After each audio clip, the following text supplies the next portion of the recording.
الحمد لله وكفى وسلام على عباده الذين اصطفى لا سيما النبي المجتبى الأمين المصطفى وعلى صحابته الكرام وآل بيته العظام المستكملين الشرف أما بعد.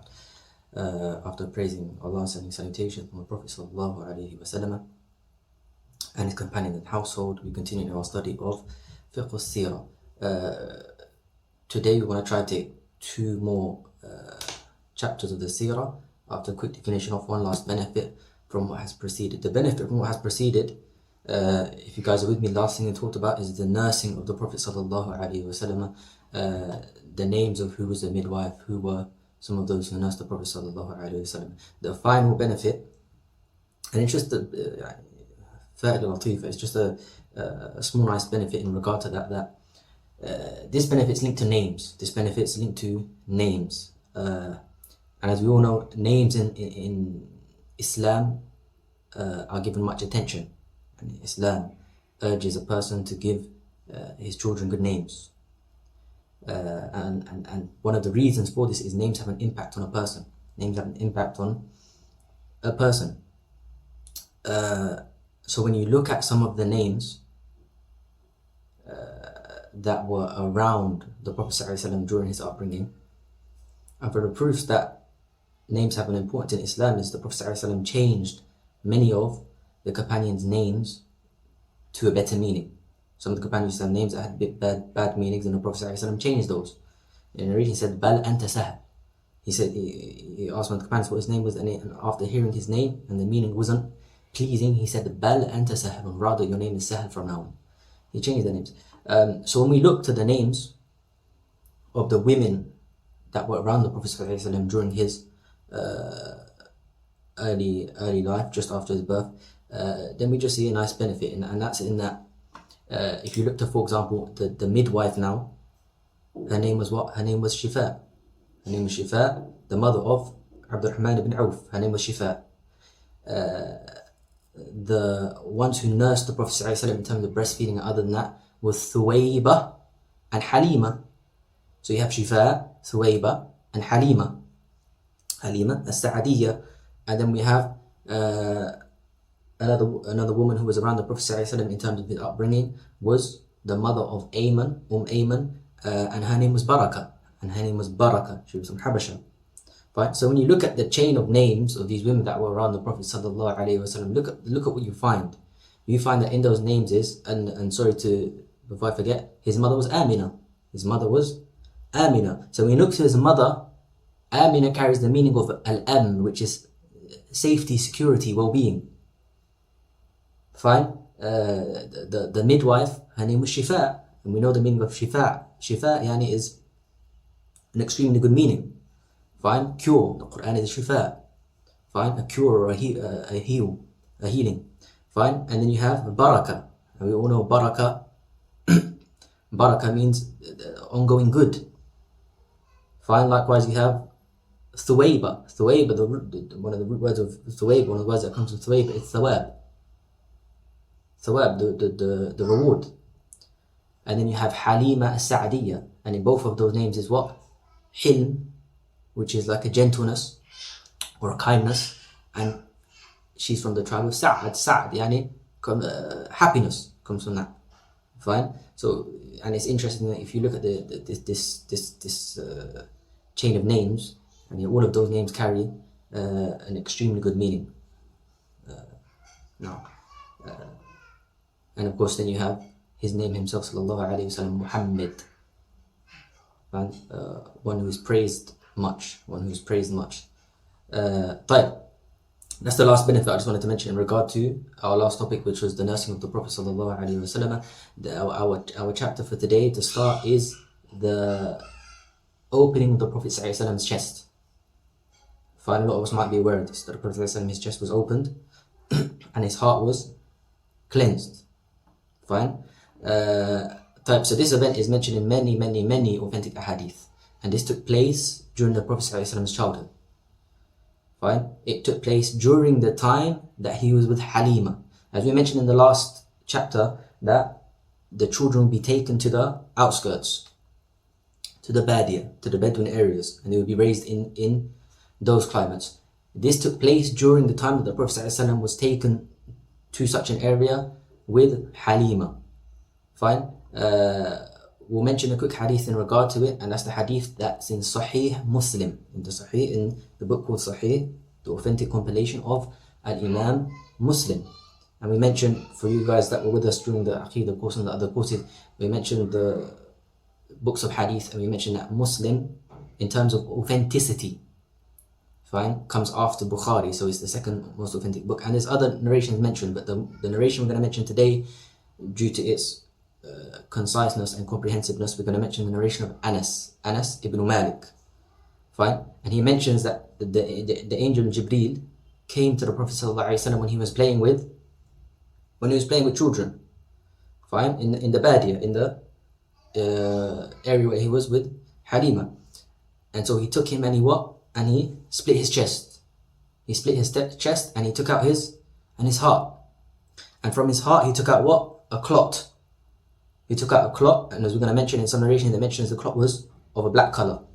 He took out a clot, and he said, this is the portion or share that shaitan, that Iblis has in regards to you. This is his share in regards to you, and so he's removed it. After that, he's washed the heart of the Prophet ﷺ in a golden vessel with Zamzam water. So just pay attention to the details. He's in the Badia, he's playing, Jibreel has come, and other narrations mention the form of that Jibreel came in. Other than that, and this narration just mentioned that Jibreel came, alayhi salam, split his chest, took out his heart, and from his heart removed a clot. He said that clot is the portion that shaitan, or the share that shaitan has in regards to you, and so he's removed that and then washed the heart of the Prophet ﷺ with Zamzam water in a golden vessel. Fine. After that, he's placed his heart back in its place, and the boys that he's playing with have run to Halima. They've run to Halima, and what did they say to Halima? They said, Inna Muhammadan qad qutil. They said Muhammad has been killed. Fine, because obviously when you see something like this, abnormal, so when they've gone, they said Muhammad has been killed. Fine, so all of them have now rushed to see what's happened, and they've seen the Prophet ﷺ, and his colours changed. His colours changed. When a person sees something frightening, startling, fine, their colour changes, they go pale. Fine, so they've seen him and his colour has changed. Fine. And Anas used to say, the narrator of the hadith, Anas used to say that he used to see the effect of that which had took place on the Prophet's body. He used to see the mark of that which took place, because it's mentioned that it's as if it was sewn back. So his heart was placed back, and it's as if it was sewn back. Fine. So this is the narration that we're going to use today, because it just summarizes the whole event. Fine. In some narrations, it mentions that 2 black clots were taken out, 2 black clots were removed. That which is the majority of ahadith, authentic ahadith, and historians are upon the opinion of, is that the Prophet ﷺ was 4 at this age. He was 4 years of age during the time that this took place. And likewise, what's important to mention here is that this isn't the only time this happened during the Prophet's life. It's also established that the similar incident happened during the Isra. We know the story of Al-Isra wal-Mi'raj, and it's going to come later inshallah. Similar happened during that event also. Is there any questions in regard to this so far? Excellent. Type. Some of the benefits from this. First of all, from the benefits of this is that some people witnessed this. Fine. As we said, he was playing with the children. So some people witnessed this event, and likewise, this event is almost as if it's an introduction. And we mentioned this for some of the other chapters as well, some of the other events in the Seerah as well, that these type of events is as if they're a type of preparing of the Prophet sallallahu alaihi wasallam, an introduction to his prophethood. Fine. Likewise, this event indicates to the the protection that Allah Azza wa Jal had given to the Prophet sallallahu alaihi wasallam since his very young age, fine, throughout his life. Fine, because as he mentioned, he said, this is the haz, this is the portion that shaitan has from you, and then what did he do? He took it out. Fine, so this indicates to the fact that Allah Azza wa Jal protected the Prophet sallallahu alaihi wasallam from, for example, shirk and affairs of jahiliyyah from a very, very young age, alayhi salatu wassalam. And in order that he may now grow old without the effect. When you say that haz of shaitan and that was taken away, the Prophet ﷺ is now going to grow, he's now going to live his life without the effect that shaitan would have had. Is everyone with me?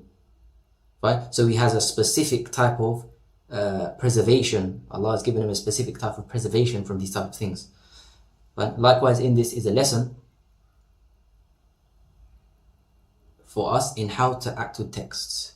And this is maybe the main fa'idah that we will take in regard to this, is that when a person reads a story like this, an event like this in the Seerah, he learns how to act, how a Muslim should enact with the texts of Islam, fine, specifically texts that are to do with things of the unseen. Texts that are to do with the unseen, texts that are to do with things that break the rules, the normal rules of the universe as we know them. Does everyone understand what I mean by this? What I mean by this is the extent to which our intellects play a part in understanding certain texts. Whether that text be from the Quran, whether that text be a verse from the Quran or a hadith from the Sunnah of the Prophet ﷺ. What we learn from this is that our role when looking at these texts, when reading these texts, when understanding these texts, our role is submission. Our role is submission. And this is and submission, as we mentioned, submission, especially when it comes to these type of texts, is one of the first descriptions that's mentioned in the Quran regarding the muttaqeen, regarding those who have taqwa. يُؤْمِنُونَ بِالْغَيْبِ. Fine, they believe in the unseen. Fine, so we submit to the text the way they come. We don't oppose the text. Fine, we don't oppose the text based upon some type of thought that comes to us.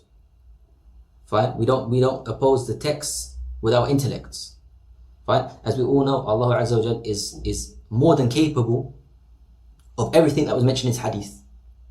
Everything that was mentioned in hadith and all of the texts that we read regarding these type of things, Allah is more than capable of all of these things. And so none of this is impossible. None of that which is mentioned in the hadith now is impossible. Fine. So from this we learn and we understand, we come to know that our intellects, our minds, and bear in mind, intellects differ also. One person's intellect is different from another's. A person's intellect is not, doesn't have an individual role, fine, in terms of how we understand text. Fine, we don't single out our intellects and our minds when it comes to looking at texts and verses of the Quran and a hadith. Fine, rather our intellects now work under the light of what? They work under the light of the text themselves. They work under the light of the Quran and the Sunnah. What we mean by this is the text is the thing that's going to steer. The text is the thing that's going to drive our understanding. Right? And the example they give is that just as our eyes are a tool for seeing, but if there's no light around us, if we're in complete darkness, fine, regardless of how good a person's eyes are, he won't be guided. He won't be able to benefit from his eyes. Right? So this is the example they give of our intellect, our mind in regard to the Quran and the Sunnah. That our minds are a tool and you can use them as a tool. But without the Quran and Sunnah being present, like the light, then your mind won't lead you to guidance. Is everyone with me? Does everyone understand this example?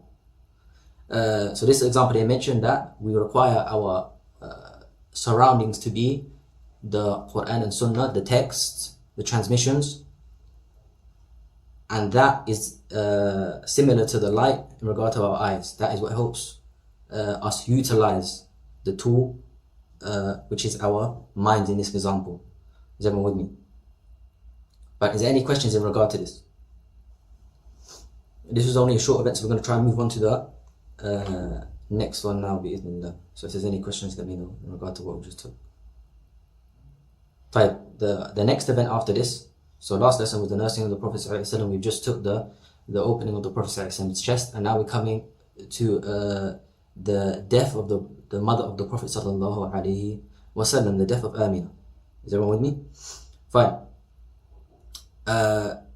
When the last event just took, when the opening of the Prophet ﷺ's chest, when this event took place, fine, Halima and others have rushed and they've seen the Prophet ﷺ change colour, and they've been informed of what's happened. So with regard to this, Halima now returned the Prophet, went with the Prophet ﷺ to his mother.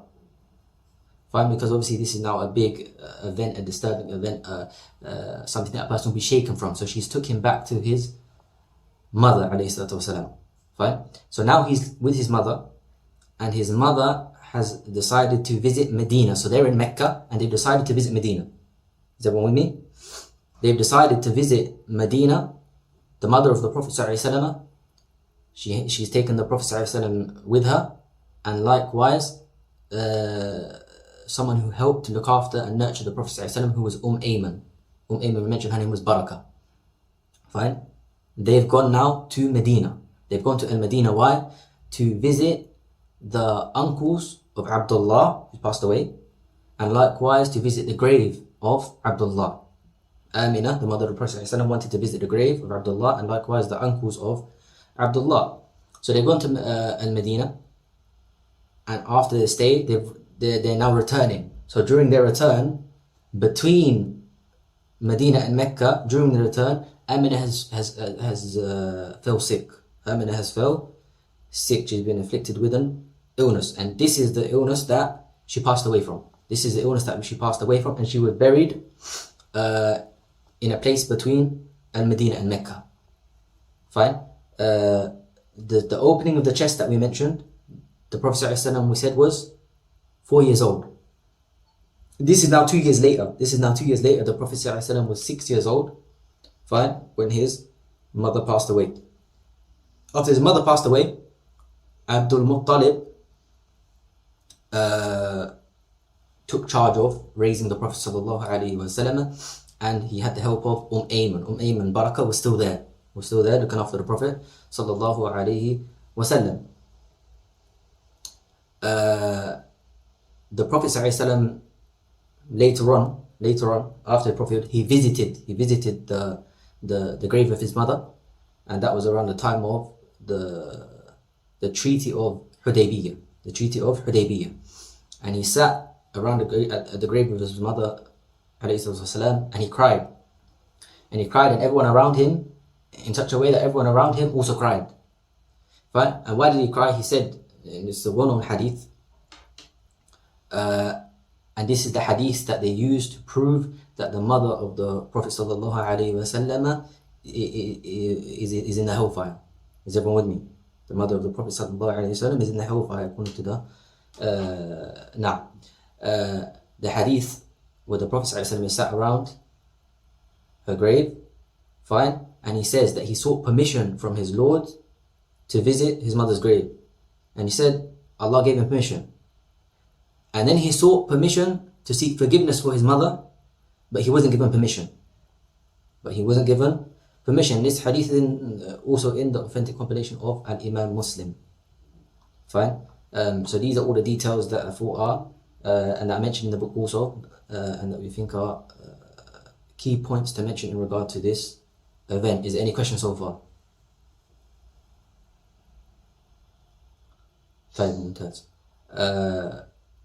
Benefits in regard to the passing away of the mother of the Prophet ﷺ. Number one, we learn from this that it's as if Allah Azza wa Jal, He wanted to be the sole one responsible for nurturing and bringing up the Prophet ﷺ. Because if you think about it now, the Prophet ﷺ wasn't influenced by his father, and he wasn't influenced by his mother. From an early age, he wasn't influenced by either. Is everyone with me? And we mentioned already that in the previous chapters that the Prophet ﷺ lived the most severe type of orphanhood that a person can live. Fine? Further to this, the point of the place in which the mother of the Prophet ﷺ passed away. If you think about the place that she passed away, bear in mind the Prophet ﷺ was 6 years old at this time. She wasn't in Mecca and she wasn't in Al-Madinah. She wasn't in Mecca and she wasn't in Al-Madinah. They were on the way back.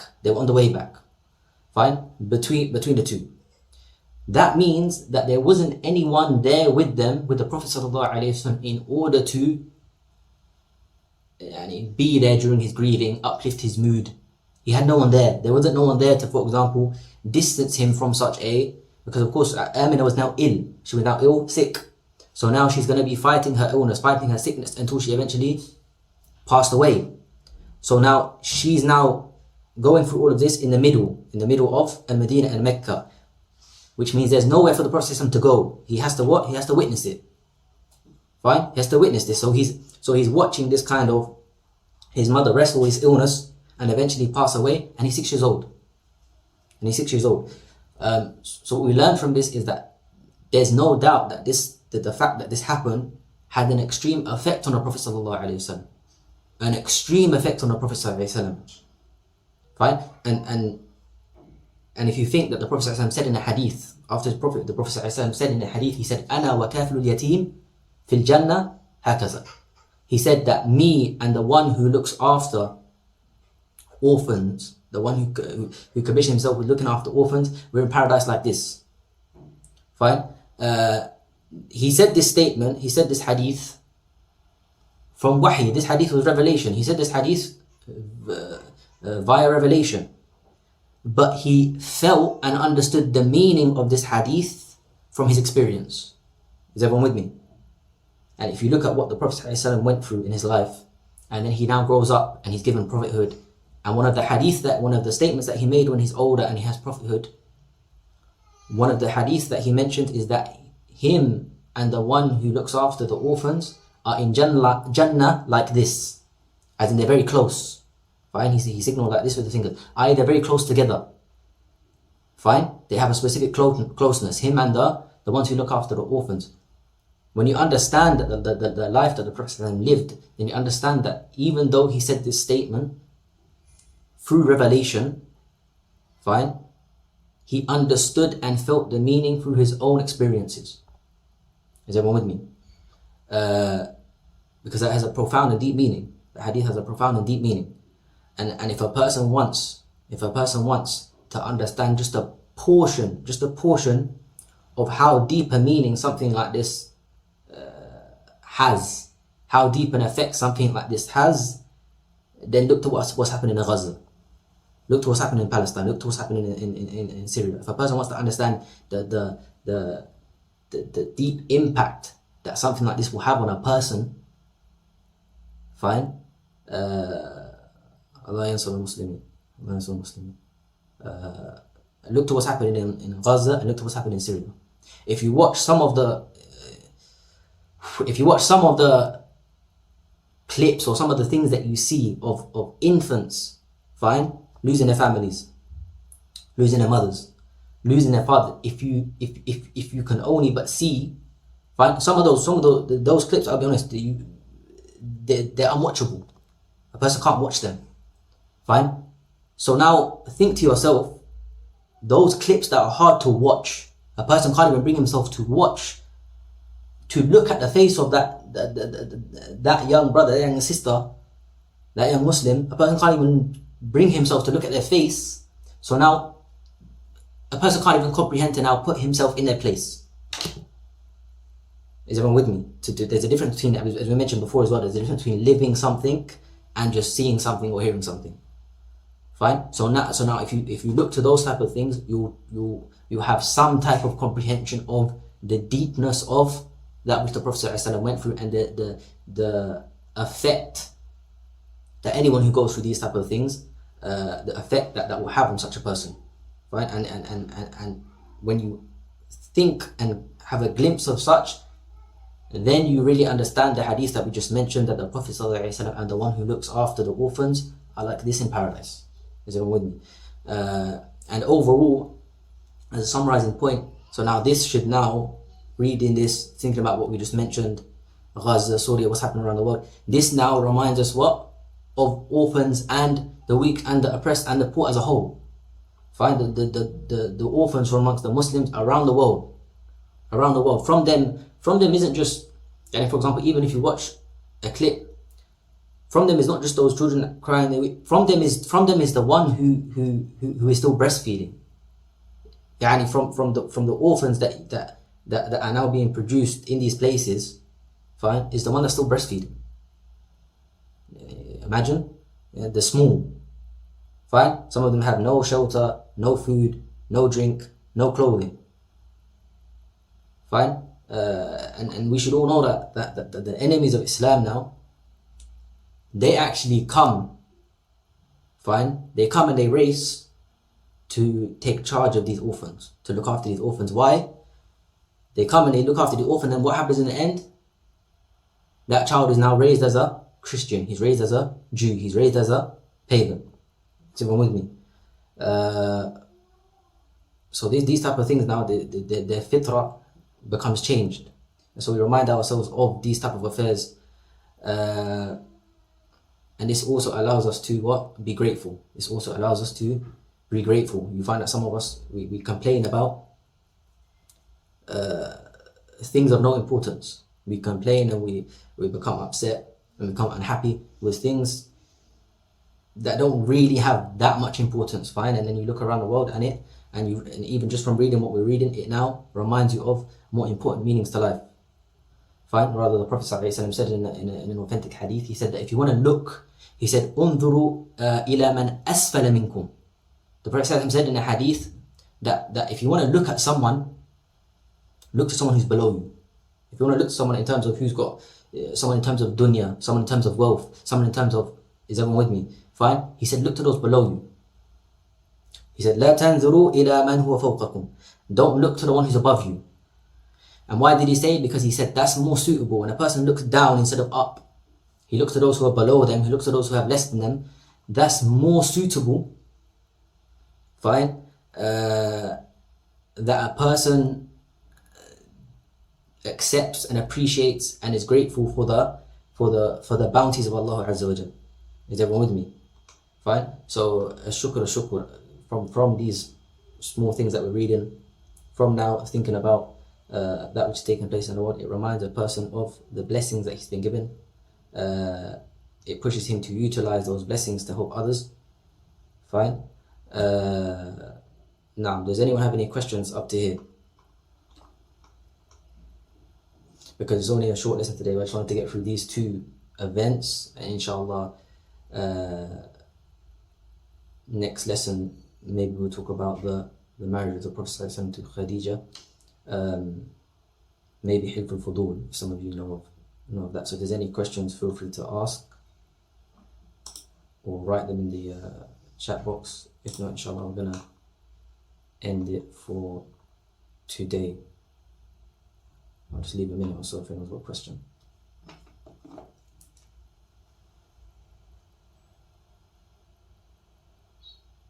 So any questions, my number's available inshallah. I'll try my best to respond. Jazakumullah khairan.